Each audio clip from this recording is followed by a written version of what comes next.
Good morning. Okay, we'll get started with a long spine, finding your seated posture. Bringing your awareness onto your breath, maybe into your body as well.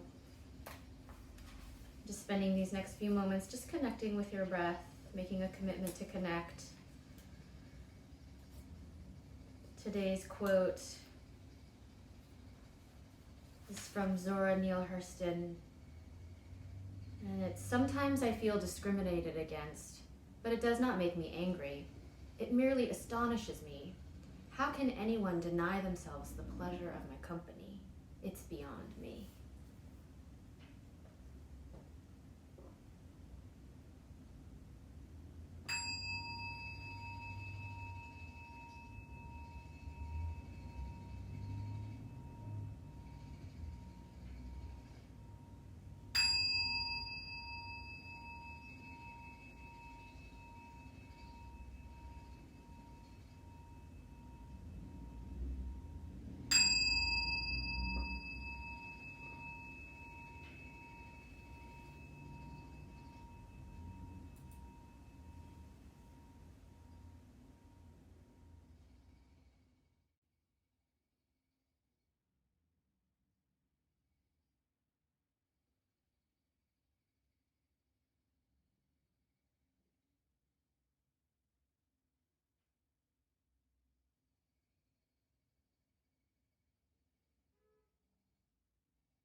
Since our meditation time was just a little bit short today, I just invite you over the next minute to continue sitting or start to add movement into your practice as you would like. So choosing to either move your body and start to come into moving with your breath, or if you want to continue to sit for another minute, by all means do.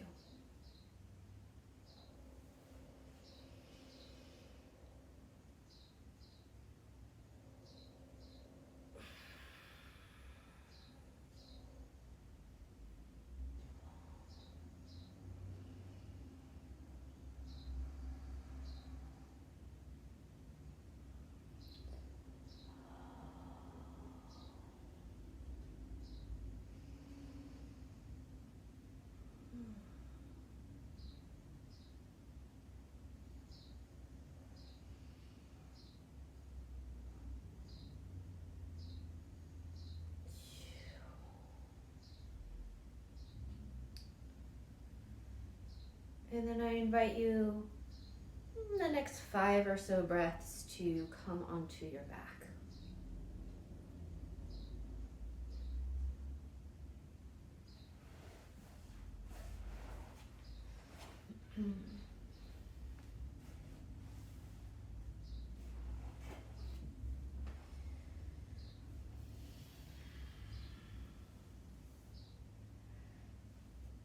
When you arrive on your back, you might draw your knees into your chest.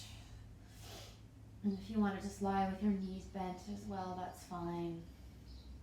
I'm going to give myself just a little rock from side to side here.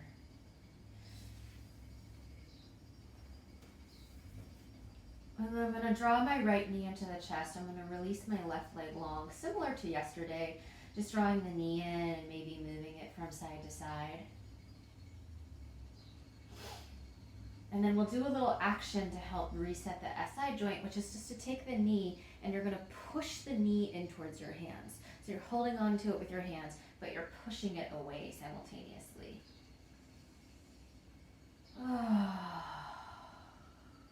And then we'll switch to the opposite side, starting just by drawing the left knee in towards the chest, and maybe you just give it a moment to let the hip crease just wake up, the hip socket to wake up.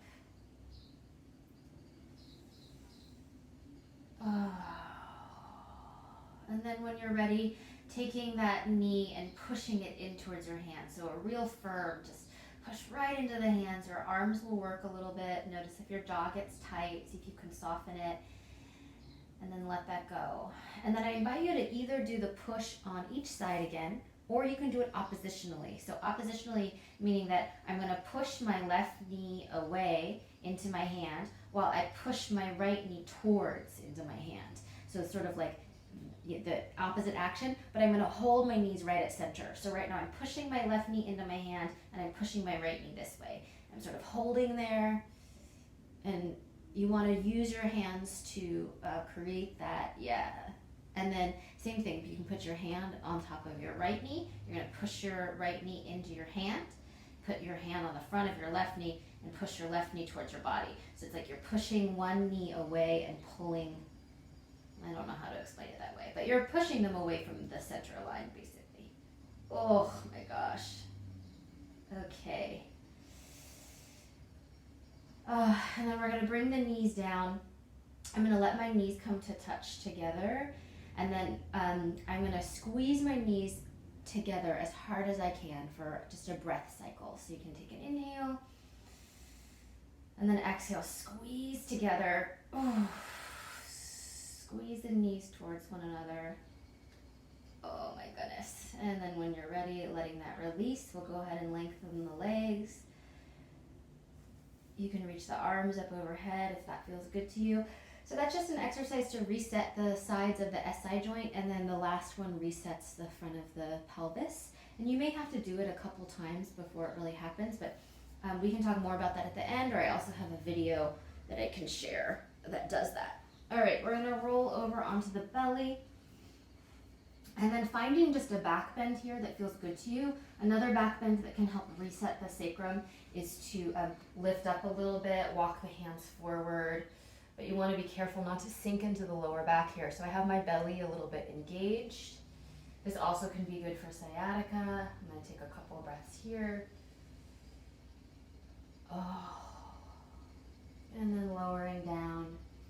And then I'm going to walk myself back to a hands and knees position. You could start some rounds of cat-cow, or if you feel good about taking a wide knee child's pose, you could take a wide knee child's pose and reach your arms forward.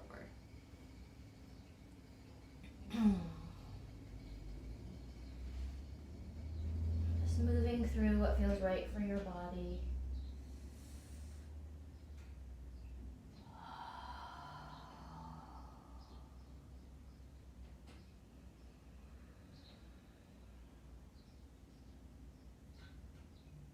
All right, we're gonna meet by finding some lunging today. So I'm gonna step my right foot forward between my hands.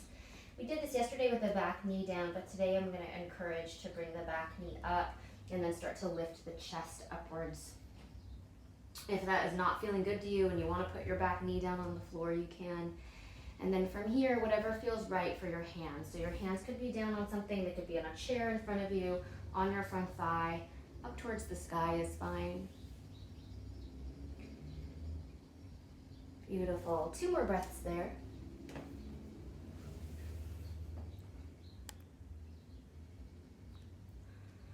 And then when you're ready, you can lower your hands down.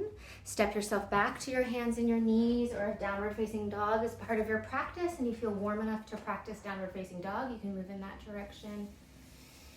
And then in downward facing dog, you can bend your right knee and straighten your left leg and kind of let your hips swing out, and then doing the opposite. And that can also help just add a little more mobility in the SI, a little stretch through the back of the pelvis.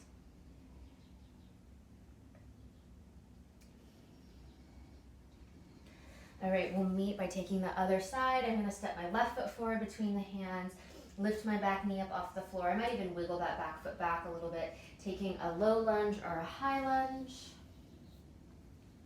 Starting to wake up the legs. Oof.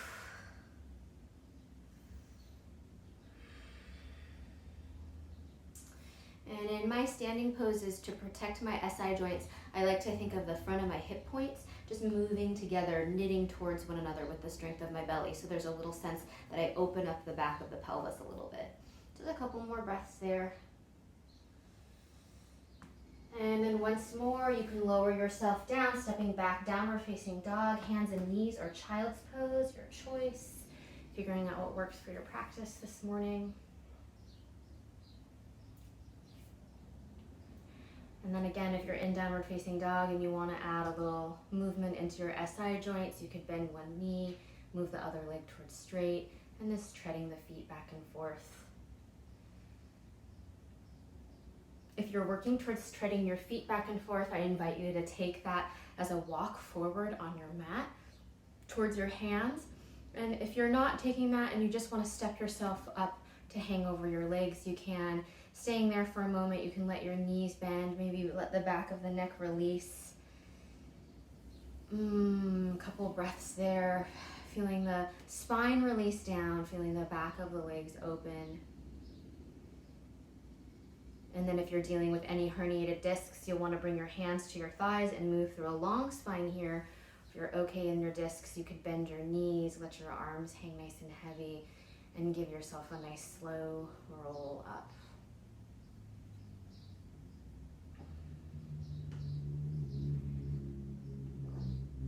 When you're ready, doing something, when you arrive at standing, to open the shoulders, so that could be reaching the arms out and up or rolling the shoulders forward and back. Sometimes I feel discriminated against, but it does not make me angry. It merely astonishes me. How can anyone deny themselves the pleasure of my company? It's beyond me. I just love the beauty of that quote, the sassiness of that quote, the self-love of that quote. So I invite you to take it with you as you move through the rest of your day.